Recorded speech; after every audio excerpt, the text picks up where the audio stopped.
everyone. I am Zonghao Yang from Stevens Business and AI Lab.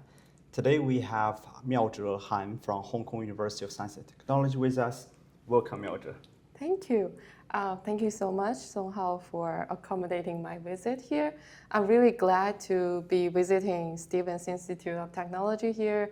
My name is Miaozhe Han. I'm currently an assistant professor of information systems at the HKUST Business School, Hong Kong University of Science and Technology.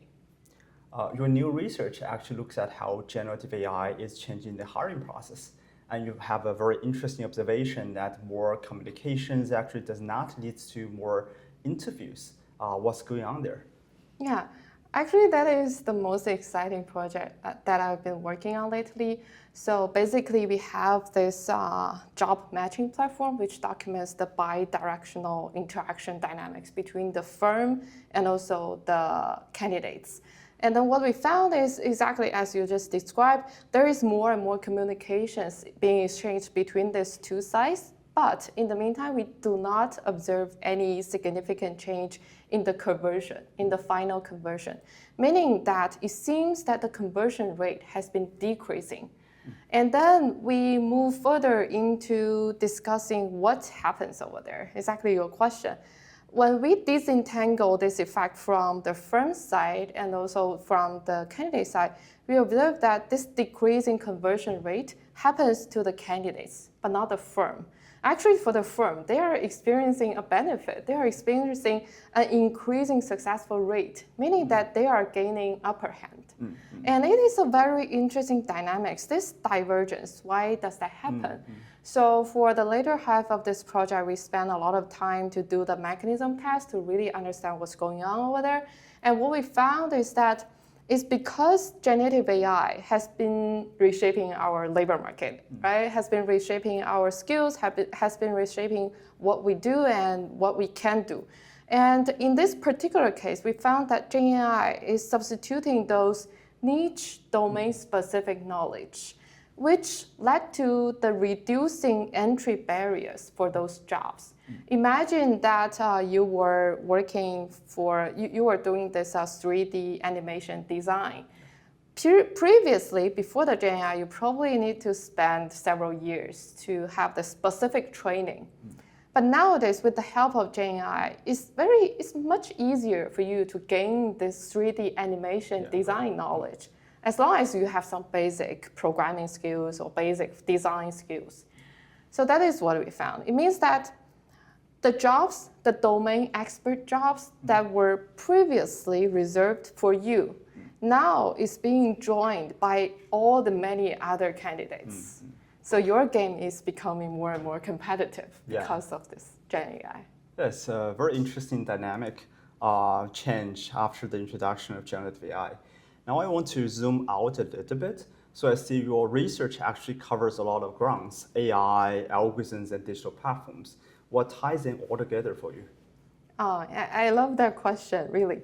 I think the starting point of my research is the economics of AI, is to really understand the core difference about AI compared to the previous technology, say the IT systems. So what is really unique about this AI technology? And then I'll try to see how does that uniqueness, how does that difference translate into all these impacts on the economic activities from either the firm's perspective or from the individual's perspective.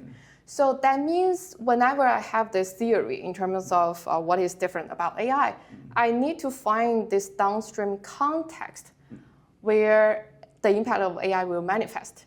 And digital platforms is exactly such context because digital platforms is a huge part of our lives. It's not only manifesting our individuals' activities, but also the firm's activities. So I think that is my research really comes from theory and practical context that led to this economics of AI and digital platforms. Yeah, it's a fantastic feat for your own background. So I see your paper published in Information Systems Research last year, and you found that actually AI helps firms to bounce back from natural disasters. So what does that mean for how companies should invest in AI? Well, the first order message is that you should invest in AI, and in order for you to gain more resilience towards the disaster. But actually, underneath, we found a lot more heterogeneity over there. We found that for the firms that are using AI compared to firms that are creating AI, will benefit more. It means that although you are probably just a very traditional firm in a very traditional industry like manufacturing, like shipping, like all those kind of industries, you probably are the one who can benefit the most from AI compared to all these high-tech companies, right? So you probably should have this mindset of deploying AI no matter which industry you are in, no matter how traditional you are in, what is the type of work assignment you are driving. Right? That is the first type of heterogeneity. The second type is that we found that the effect of AI will be most significant when you have some complementary asset in place. By complementary asset, our paper shows that it mostly refers to those technical talent. So whether or not you have this high IT talent inside your company prior to this AI deployment. And another type of asset is this IT knowledge that you've accumulated through all of your previous investment, like capital investment and merger and acquisition. So I would say to summarize is no matter which industry you are in, try to think about AI, try to deploy AI. In the meantime, try to think about what are other complementary assets you should have as well. What are the capital you want? What are the labor you want? What are the talent you want? Yeah, it's a very interesting implication for the companies, and I'm sure it will make the headline.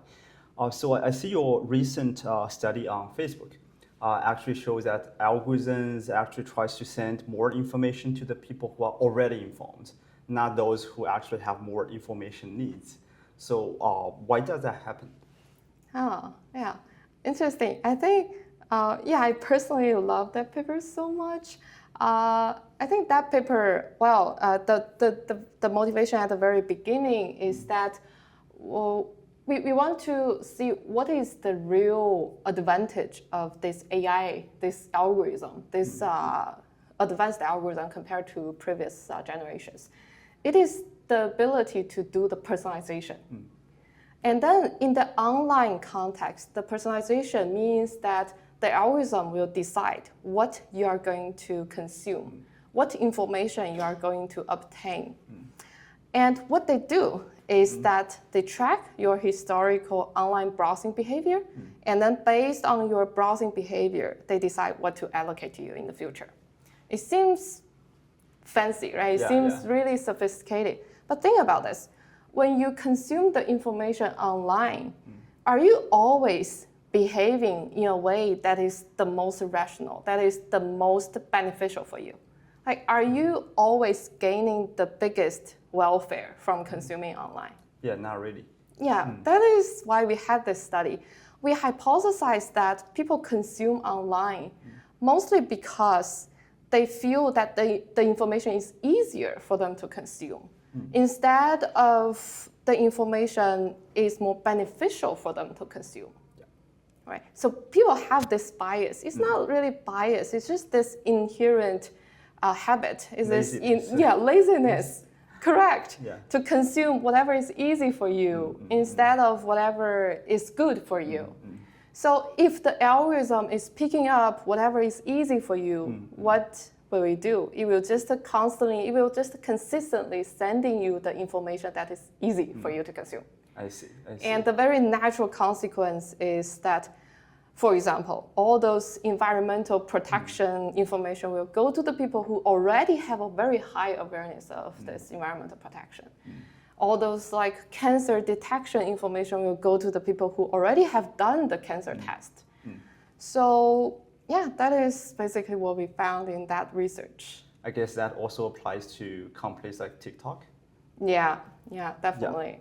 Wonderful. Okay, thank you, Miaozhe. It was really a pleasure having you visit us at Stevens. Thank you so much. Thank you so much for having me.